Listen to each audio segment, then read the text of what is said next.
Today's video is sponsored by Squarespace.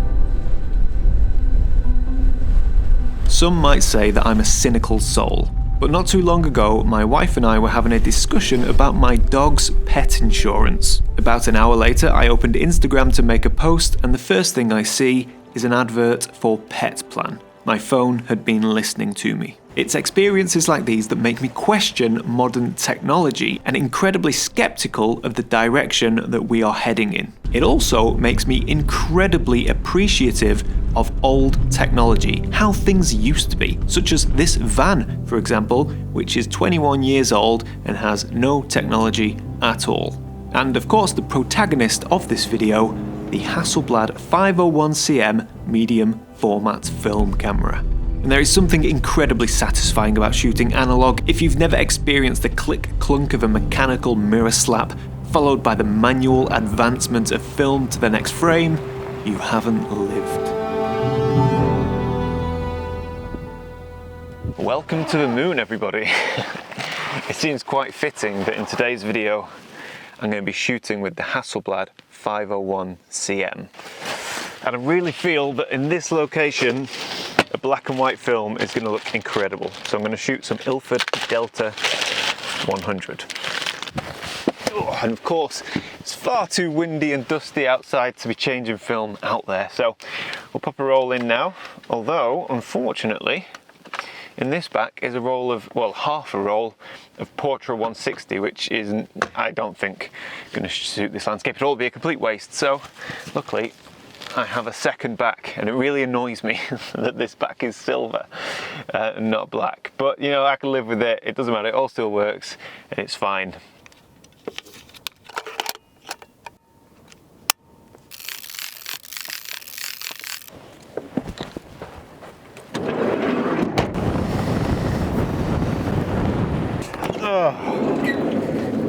Oh, it's really windy and very cold, so yeah, I need to layer up.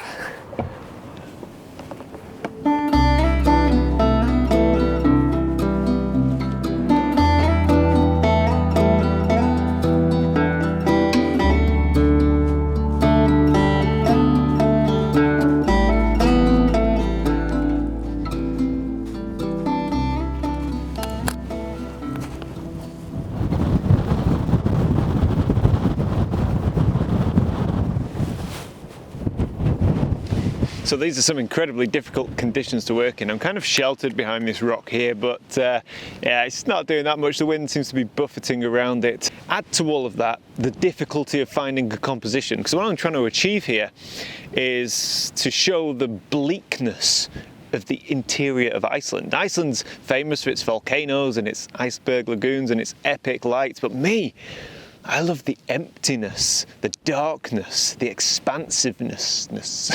Anyway, I think I'm there now. I've put in a 2-stop medium edge graduated filter to dark down the sky, and I've exposed for the black rock kind of 1 stop below middle grey. And then I think we're good, because I'm after a dark, moody image. Don't know if it's picking up on camera, but there's some nice dark clouds just blowing through now, and that's going to give a lot of interest and drama to the image. It's going to fill that white void above the mountain, which essentially is half the image. So to get that mood and drama across, we really need that texture in the sky, and it's all just blowing across now. This is a good one. She's a good one. Full and heavy. There she is. Gotta wait till she's central. Come on, just waiting for the cloud to go central in the frame.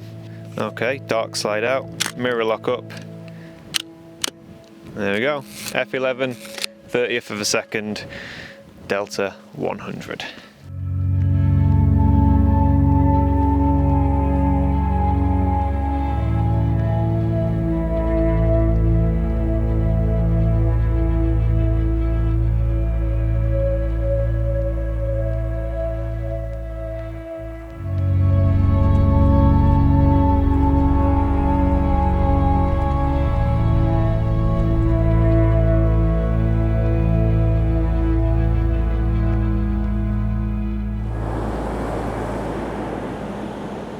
Oh, it's too windy, far too windy for a change.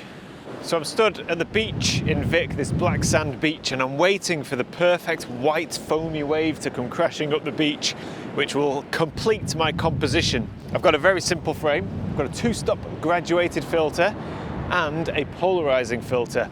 And what I love about this spot is the contrast between the white foamy water and the black sand. Now I haven't actually shot this location much at all. It doesn't appeal to me because it's a very well-known, popular spot. But on this film, and with the mood I'm going for with these images, it just fits perfectly.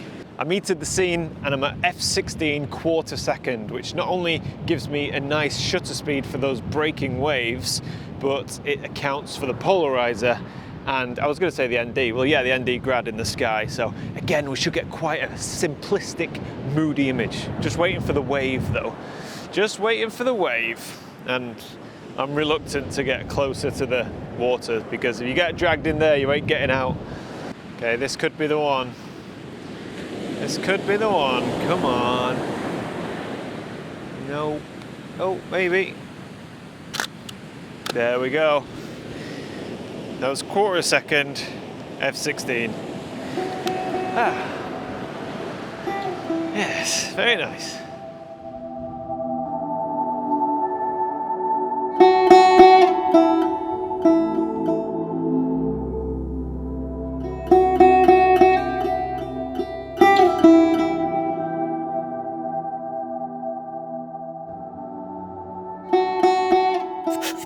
Slightly concerned by the dust that we've experienced over the past few days. It seems to be in every crevice of all my camera gear and the van. So I'm just cleaning the viewfinder before heading out to photograph a subject that has been intriguing me for this entire journey. I've been here in Iceland now for about 2.5 weeks and I've been looking at this subject all the time, drive past them all the time and desperate to shoot them, but haven't yet stopped. So I have a funny feeling that the rest of this video is going to be one subject.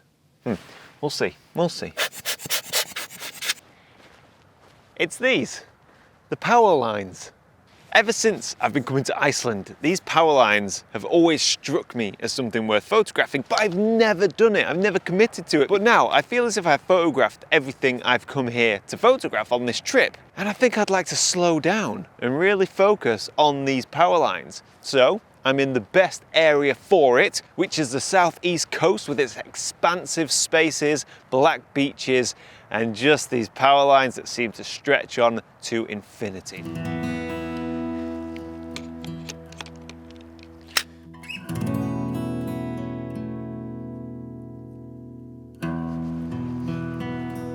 Just grab my light meter. Nice straightforward one this. I'm just going to meter the bright sky and then push it 2.5 stops above middle grey. So that's 2/50th of a second, f11, and it really is about as simple as it gets. There we go. Right, let's go see what else we can find.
For a green filter because we have these yellows and greens in the foreground and I want to lift that to create as much contrast as possible. So we have obviously the brighter sky, try and lift those greens and yellows, which this filter should do. And then we have the contrast of the black power lines running nicely off into the distance.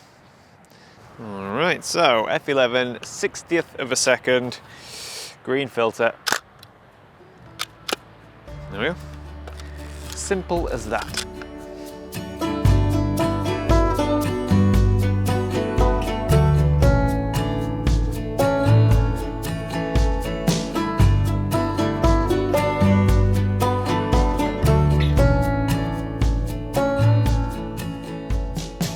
Right, so I've got a couple more shots in mind. Luckily I don't have to walk far, as they are just behind me.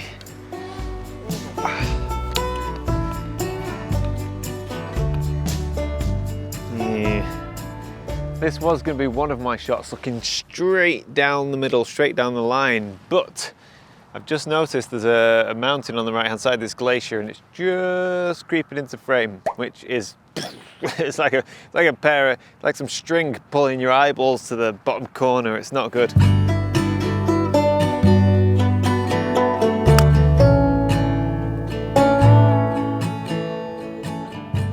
Now, with the last shot that I framed up, the glacier was a problem as it crept into frame, whereas this one, I'm making a feature of the glacier. So this is a straight shot of the power line, but with the dramatic glacier behind it, all balanced quite nicely. So there's two tongues to the glacier coming off left and right, and that's lined up nicely with the power line. Got a polarizer on just to give it a little bit more definition in the glacier. 25th, 250. I'm going to put a grad on. I'm going to put a 2-stop grad because I'm really worried about losing the detail in the glacier. 2 stops. So I don't need a graduated filter. I was metering the scene, and I'm metering the sky, the foreground, the glacier, and I'm thinking, oh, there's quite a difference there. I should pull down the sky and the glacier a bit so I don't lose the detail.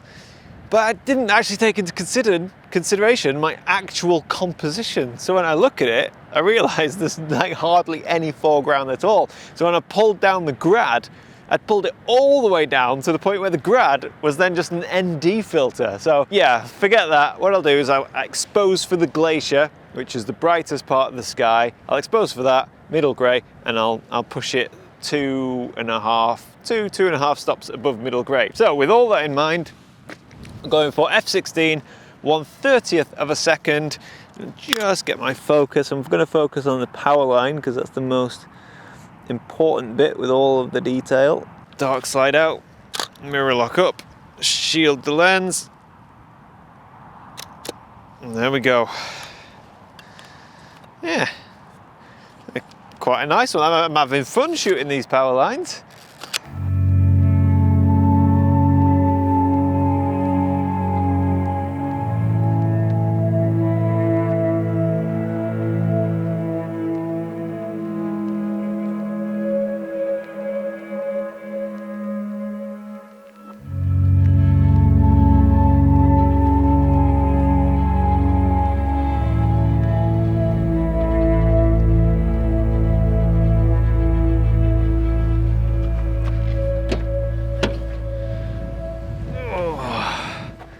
Well, the weather has taken a turn from when we were photographing the power lines, and I've come back to a location that I was at a few videos ago. In fact, it was my first photo shoot of this trip. But I tell you, I'm not photographing the same subject as I did in that video. I'm going for something completely different, something I've been looking forward to and thinking about for quite some time. And it's this way.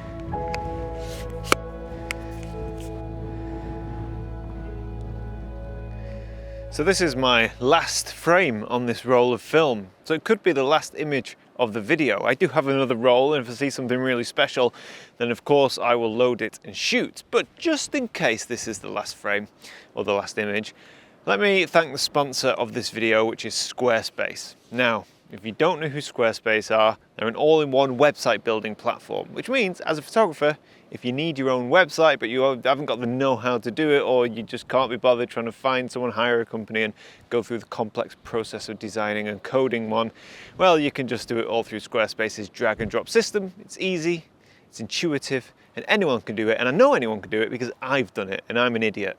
And even if you do struggle a bit, they've got 24/7 customer support. So if you fancy giving that a go, go to squarespace.com/𝘧𝘧𝘪𝘭𝘪𝘢 and you'll get a free trial. And if you like free trial, use the offer code 𝘧𝘧𝘪𝘭𝘪𝘢 for 10% off your first purchase.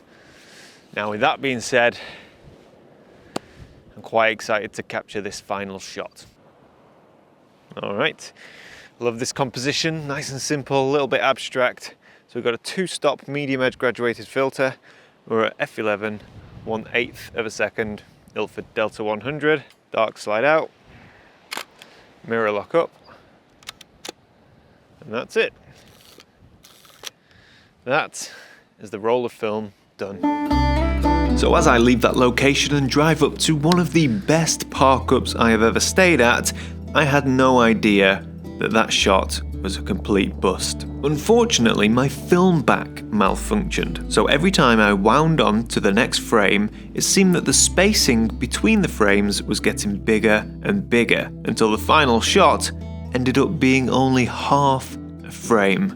Now at first, of course, I was disappointed, and I can already see the comments saying that this would never happen with digital, but for me, photography is so much more about the experience than the final image, and I know that there will always be another day, there'll always be another sunrise or sunset, and another photo shoot. So I'll just learn from this experience, and maybe next time load a second roll of film to shoot doubles. Well, I have to say it feels really good to finish a roll of film. I know this is gonna, not many people want to hear this, but we are not that far away from Christmas.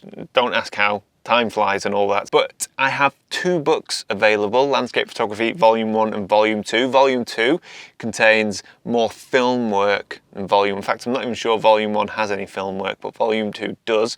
And I have my landscape photography calendar, which also contains images shot on this very camera, although probably with the matching back. So that's a great way you can support my channel and support the photography that I do. But yeah, if not, hey, no worries. I just appreciate you watching the video. That is more than enough for me. So anyway, I'm gonna get this roll of film out, put it safely away, and then enjoy the rest of the evening off in this beautiful park up. So once again, guys, thank you for watching. I will see you all next time.